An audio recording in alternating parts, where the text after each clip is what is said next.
Merhabalar sevgili terazi ve yükselen burcu. Terazi, ay ve stelyum terazi kader çarkı döndü arkadaşlar ama daha karıştırmamız bitmedi bakalım.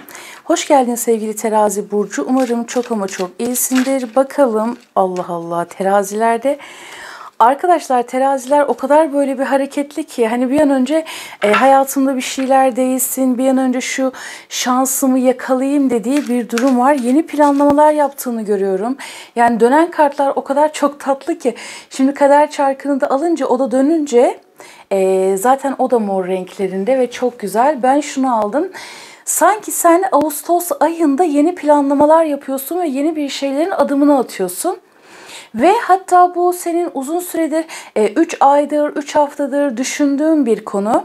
3 yıl öncesinde de yarım bıraktığın bir konunun sanki böyle bir Ağustos ayında yeniden hani düzenleyerek, derleyerek, toparlayarak adımını atmak var. Yani bu konuda direkt şunu gördüm, hani kadersel olarak desteklenebileceğim bir ay olabilir gibi ama hani yine bir karıştıralım bakalım ne olacak diyelim.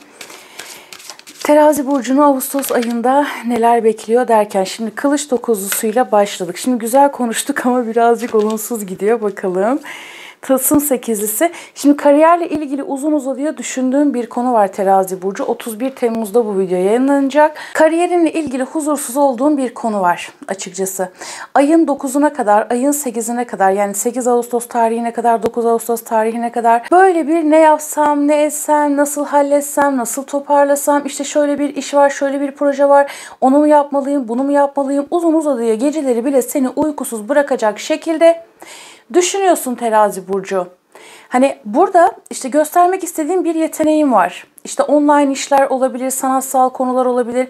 Böyle bir şey yapsam nasıl olur dediğim bir şey olabilir. Bir program teklifi gelebilir. Yani belki bir sunucusundur, belki sanatla ilgili bir şey yapıyorsundur.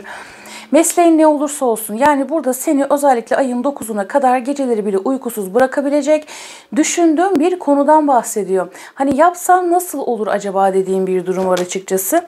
Bakalım birazcık mücadele ediyorsun ki ama bu mücadele daha çok senin kendi içinde verdiğin mücadele. Uzun uzadıya düşünüyorsun, içsel olarak da vermiş olduğun bir mücadele var. Aynı zamanda çevresel olarak da verdiğim bir mücadele var. Ben bir şey yapmak istiyorum fakat engellerim de çok, rakiplerim de çok. 5'i bitirdim, 7'ye geçtim ama aradaki fırsatı kaçırdım dediğim bir durum var. Yani burada teraziler resmen parçalara bölünmüş arkadaşlar. Günün sonunda ben şunu gördüm. Evet ayın 9'una kadar terazi burcu. Bak direkt lap diye giriş yaptık yani. Ayın 9'una kadar daha hani kartları karıştırmadan kartlar konuşmaya başladı zaten. Enerji öyle bir aktı arkadaşlar. Ayın 9'una kadar her ne kadar böyle inişli çıkışlı düşünceler içerisinde boğulduğun, ne yapacağına karar veremediğin durumlar olsa da değnek altılısı Ay'a öyle bir başlıyorsun ki yani özellikle 6'sından sonra sanki böyle kimse seni durduramayacak gibi. Durduğun yerde duramayacaksın gibi. Yürüyüşlere başlayabilirsin. İşte kariyerinle ilgili bir adım atıyorsun. Direkt hemen başarı elde ediyorsun. Zirveye ulaşıyorsun gibi. Şans seninle. Yani burada kadersel olarak, sistemsel olarak desteklendiğini göreceksin. Fiziksel olarak, içsel olarak, dışsal olarak yaptıklarınla, eylemlerinle. Bir de burada artık hani düşünmekten başıma ağrılar girdi deriz ya. Düşün işin terazi burcu.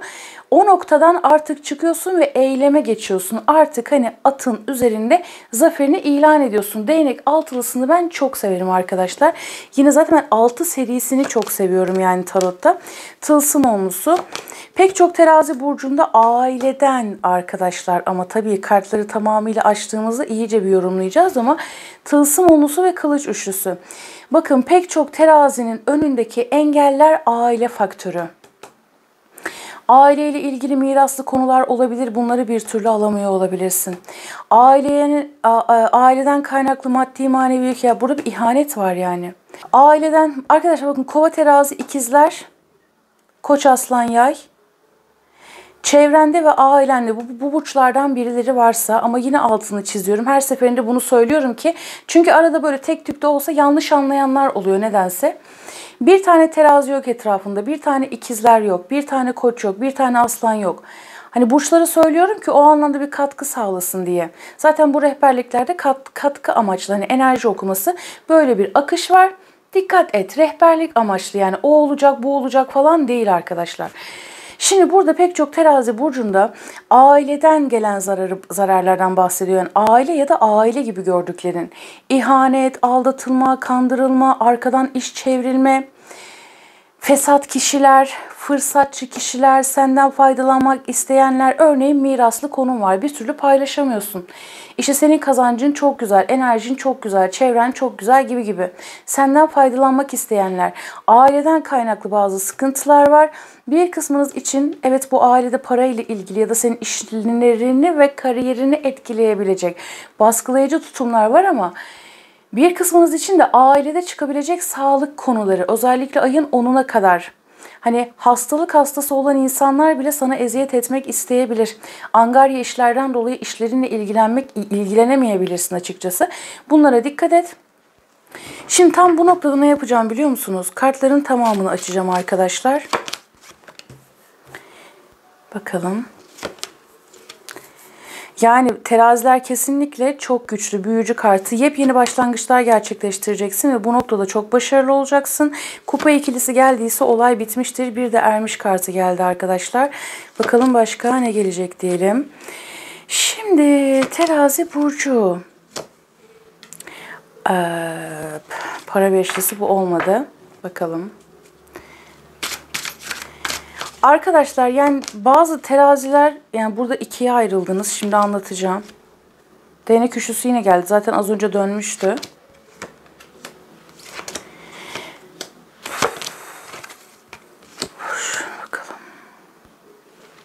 Bakın ateş grupları. Burada da yine aslan yay etkili kişiler geldi.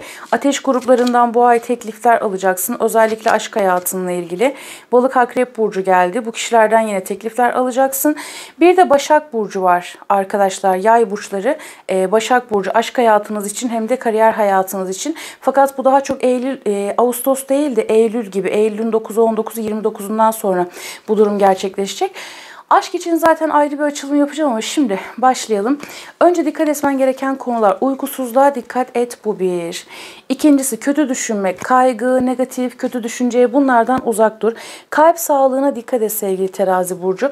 Kalbinin kırılması, ihanetler, dedikodular, bunlara birazcık dikkat et. Özellikle ayın ilk yarısı 9'una 10'una kadar olan süreç. Şimdi burada şöyle bir durum var. Genel itibariyle çok şanslısın. Yani ama ben şunu aldım, yani pek çoğunuzda özellikle uzun süredir tatil yapamayanlar varsa, dinlenemeyenler varsa bu ay bunun acısı birazcık çıkabilir. Yani her terazi burcu değil, o yüzden ben niyetimi kimlere aldığımı söylüyorum. Yorgunluk, çalışmak, hani böyle vücudunu olumsuz etkileyebilecek durumlar olabilir. Bunun dışında pek çoğunuz içsel olarak da dışsal olarak da bazı değişimlere gidebilirsiniz arkadaşlar. Yeme içme alışkanlıklarını değiştirebilirsiniz aynı zamanda. Şimdi burada öncelikle çok şanslısın diyebilirim. Bak, şanslısın ama önünde engeller var. Şimdi sen burada olayların üstesinden gelebilme noktasında inanılmaz şanslısın. Beklediğin paralar varsa bunlar sana gelecek. Evet, çok güzel. Bazılarınız online işler yapabilirsiniz. İşte yeteneklerini göstermek için bir girişimde bulunabilirsin. Ayrıyetten burada nasıl bir şey biliyor musun? Bak, senin yapmak istediğin, yaptığın ve hatta çok başarılı olduğun ve çok başarılı olacağın bir meslekle ilgili toprak gruplarından destek alacaksın. Ama bunlar daha çok Boğa ve Başak Burcu, Terazi Burcu, Boğa ve Başak Burçlarından destek alacaksın.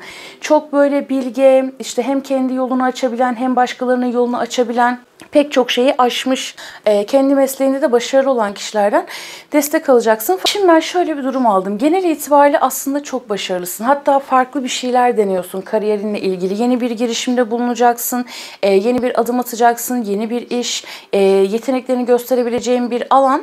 Ama dediğim gibi işte 9'un 10'una kadar birazcık kararsızsın. Sonrasında yardırıyorsun terazi burcu. Ve burada artık şöyle bir durum var. Yani destekler de göreceksin. Destekler de göreceksin ama bakın bazıları, özellikle ateş ve su grupları terazi burcu, birazcık dikkat et. Neden biliyor musun? Bazıları senden faydalanmak için senin hayatına dahil olmak isteyebilir ya da seni destekliyormuş gibi gözükebilirler. Bu kişilere karşı dikkat et. Bir diğer uyarım bu. Bunun dışında yardımlar görebileceğin, gerçekten çok güzel kazançlar elde edebileceğin bir ay olacak senin için. Beklediğin paralar varsa ya da aile içerisinde çözülmesi gereken konular varsa artık bunların böyle tatlıya bağlanmaya başladığını, pek çoğunuz hani bu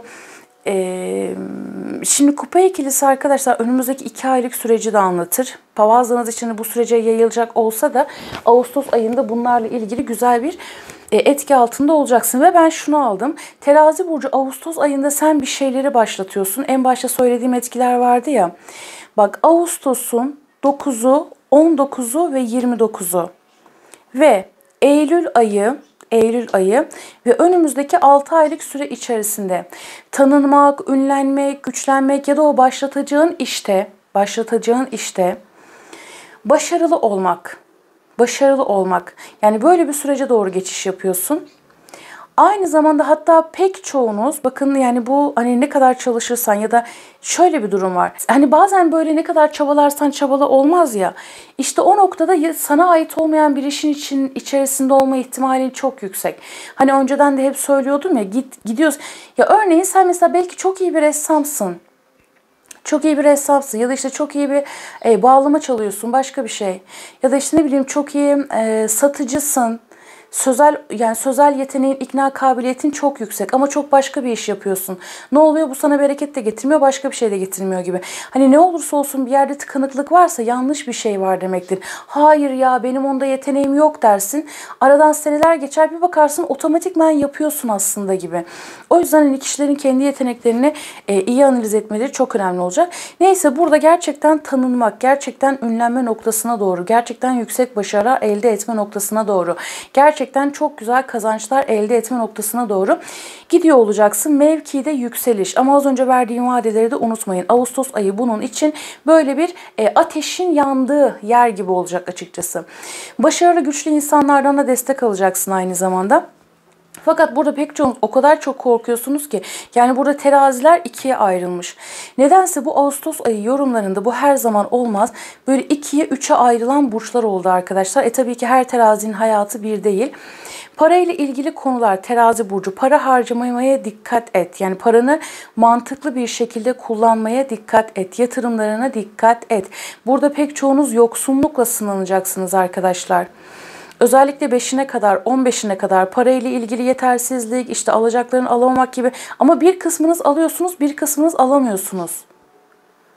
Alamıyorsunuzdan nokta şöyle. Aslında kazancın sana yetecek para konuda bak diğer kısım yani teraziler. Alamıyorsun noktası şöyle. İkinci terazi hani buraya kim uyumlandı ona göre bakın arkadaşlar kendi durumunuza göre.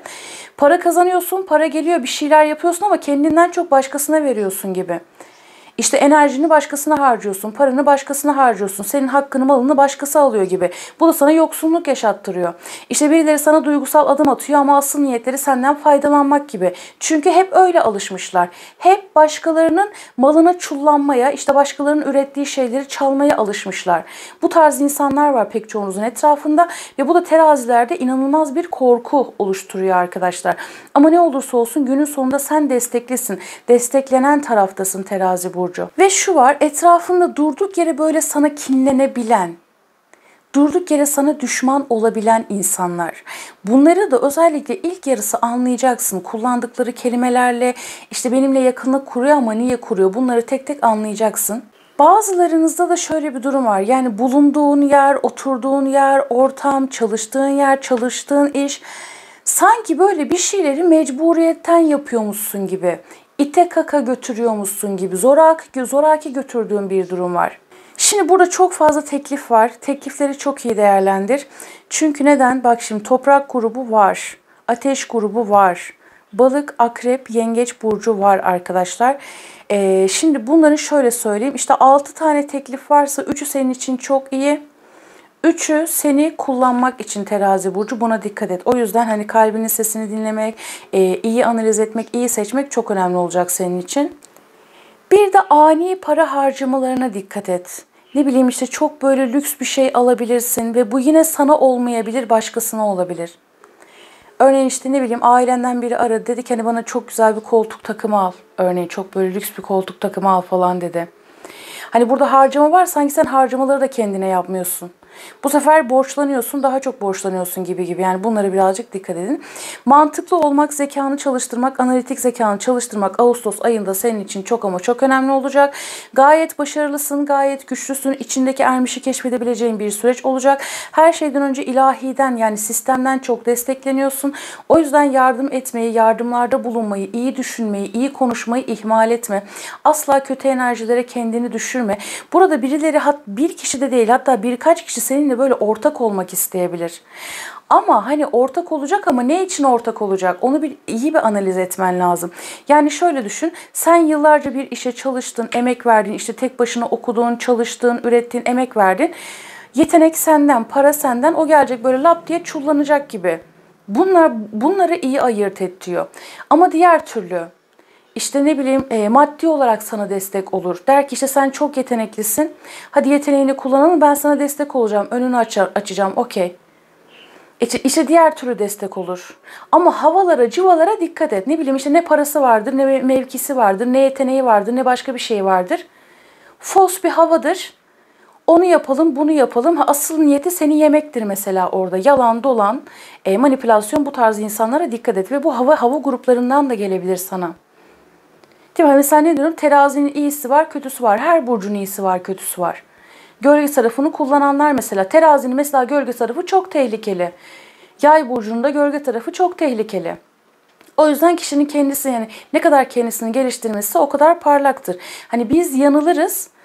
Biz göremeyiz ama Rabbim görür. Rabbimin gözünden kaçmaz. Sistemin gözünden kaçmaz arkadaşlar. Şimdi akış bu şekilde. Onun dışında terazi burcu yolunu ve sürecini iyi tamamlayan arkadaşlarım için burada kesinlikle çok güzel bir bereket var. Yine üçlü vadeler öncesinde 3 vurgusu çok baskın başlattığın ya da işte yarım kalan noktalar neyse buralarla ilgili bir tamamlanma var. Ve yine bak önümüzdeki Ağustos'ta bir şeyleri başlatıyorsun. 2 aylık 3 aylık süre içerisinde oturttum diyorsun. Yani bakın özellikle toprak etkili olanlar, ateş etkili olan teraziler. Bu 2 aylık 3 aylık süre içerisinde birkaç gelir kapısı oluşturma ihtimali çok yüksek. Tabii bu kısım hanginize uydu bilmiyorum. Hanginize uydu şöyle örnek vereyim. Geçtiğimiz 3 ay öncesinde, bak 3 ay öncesinde, 10 ay öncesinde üçlü vurgu çok baskın arkadaşlar. 2 ay öncesinde attığım bir şeyler varsa, işte ne bileyim bir eğitime başladın mesela. Ya da işte diğer işlerle ilgili tohum attın, bir şeyler yaptın, yarım kaldın gibi. Onlar için özellikle Ağustos ayında böyle bir toparlanma, evet birazcık yoruluyorsun. Terazi burcu, çalışıyorsan tabii yoruluyorsun. Çalışmıyorsan belki de bazılarını sadece tatil yapacaksınız. Terazi sever çünkü tatil yapmayı. İşte yani terazi de olsa arkadaşlar herkes kendi süreçlerinde çok farklıdır. O yüzden yorum yaparken de ben böyle tek düze konuşmayı hiç sevmem. Dümdüz okuma yapmayı hiç sevmem. Böyle bir durum var. Bunun dışında atladığım bir şey var mı diye düşünüyorum. Şunu söyleyebilirim. Fikirlerin dikkat çekecek, yeteneklerin dikkat çekecek terazi burcu. Ve burada hani bir şeylere yeniden başlıyorsun sen. Yeni bir hayat, yeni bir yaşam, yeme içme, iş. Komple bir şeyleri değiştiriyorsun bak, aptal kartı büyücü. Ve bunun için kesinlikle çok güçlü olacaksın. Empati yeteneğin çok yüksek olacak. Yatırımlarını çok iyi değerlendirebilirsin. Çok güçlü bir karakter olarak gördüm ben seni Ağustos ayında. Hayvan ruhu alalım.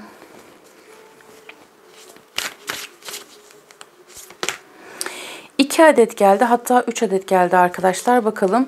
At ruhu geldi. Ne diyor? Özgürlük sizin diyor. Hiçbir şey boşa gitmez. Emeklerim, özellikle şu ana kadar boşa, hani harcadığım emekler boşa mı gitti dediğim bir şey varsa hiçbir şey boşa gitmez diyor. Çulluk ruhu, oyuncu olun diyor. Oyuncu ol, yani rol yap. Rol yap. Bu rol yap noktasında çok fazla çeşitlendirebiliriz ama hani orada herkes o içinde bulunduğu duruma ve hayata göre onu şekillendirebilir. İşte örneğin Ayşe Fatma Hayriye sana geldi, laf attı mesela. Onunla böyle mahalle kavgası gibi kavga etmek yerine, enerjini oraya tüketmek yerine işine gücüne tüket gibi. Çok başka şekilde de çok fazla adlandırabiliriz bunu tabii ki. Diğer desteğe bakalım. Bakalım buradan ne gelecek diyelim. Evet de arkadaşlar bakın, değişim var ve teklif var. Çok güzel bir teklif var terazi burcu. Ve burada aşıklar kartı.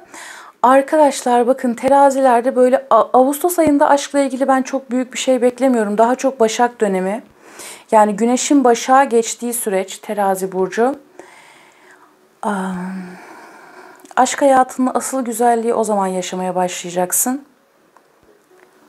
Bazılarınız arkadaşlar özellikle ikiz alev ruh eşi sürecinde olanlar böyle geçmiş aşkınızla ilgili bir şeyler rüyanıza gelebilir, karşınıza çıkabilir. Hissel olarak çok enteresan hisler içerisinde olabilirsiniz. Ama bunu sadece hani ikiz alev ruh eşi sürecinde olanlar için söylüyorum. İkiz alev çok farklı bir konu zaten. Ruh eşi de öyle aslında da. Bir değişiklik yap, evet de. Gelen bu teklifi, evet de. Romantizmi, evet de. Çünkü buna hazırsın. Teklifler geliyor Terazi burcu Ağustos ayında. Ve sınırlar, duygusal ve zihinsel refahını korumak için sınırlar oluştur. Sonra o sınırları savun diyor. Yani birileri ya da bir şeyler zaten haddini fazlasıyla aşmış Terazi burcu. Artık burada hani taktik maktik yok, bam bam bam. Sesini çıkart diyor. Ve yıldız. Yıldızlara hedefle, mevcut olanla yetinme, hedefini daha yükseklere koy, daha iyisini hak ediyorsun diyor Terazi burcu. Çok güzel söyledi. Her şey güzel, kalbine göre olsun. Buraya kadar geldiysen, eğer hala abone değilsen Terazi burcu, abone olmayı unutma. Arkadaşlar şöyle düşünün. Terazi burcu abone olmayanlar için söylüyorum. Sen nasıl yaptığın bir şeyin, verdiğin emeğin karşılığını istiyorsan bu da öyle. Bak şimdi senin için çok güzel bir şey hazırladım. Tek isteğim ücretsiz bir şekilde abone olman ve beğenmen. Her şey güzel, kalbine göre olsun. Zorun kolaylaşsın. Hepimizin zoru kolaylaşsın. Görüşmek üzere. Hoşça kal.